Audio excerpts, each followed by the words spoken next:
উপস্থিত থাকেন এখানে। ধন্যবাদ।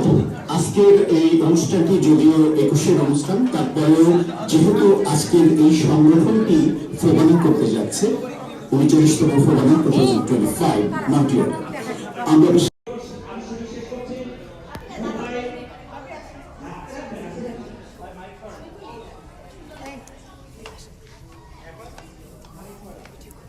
মাতৃভাষা দিবস এবং আমাদের যে ভাষার মাস, যে আমাদের বাচ্চারা সেটাকেই ফুটিয়ে তোলার চেষ্টা করছে, শহীদ মিনার এবং আমাদের জাতীয় পতাকা।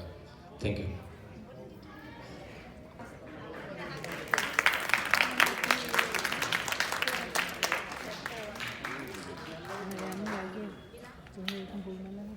আহন্তি সরকার, ওরা বাংলাদেশটাকে এত সুন্দরভাবে এঁকেছে, আমি সারপ্রাইজ যে ওরা বাংলাদেশকে আসলে ওদের অন্তরে ধারণ করে। তো এই জন্য ওদের সবাইকেই ধন্যবাদ, এবং আমি আশা করব যাতে ওরা এই বাংলাদেশকে হৃদয়ে বাংলাদেশ আমরা যেটা বলি, ওরা যেন এই হৃদয়ে বাংলাদেশটাকে রাখতে পারে। Thank you. বেন্দ্রাদেব প্রথম হয়েছে, আর ওমদেব আসলে আবারও আমি বলছি, আমরা ওদের ফার্স্ট সেকেন্ড এটা নির্ণয় করা খুবই কষ্টকর, তারপরও আমাদের মাননীয় জাজরা যেটা সিদ্ধান্ত দিয়েছে সেটাই আমরা করেছি। Thank you.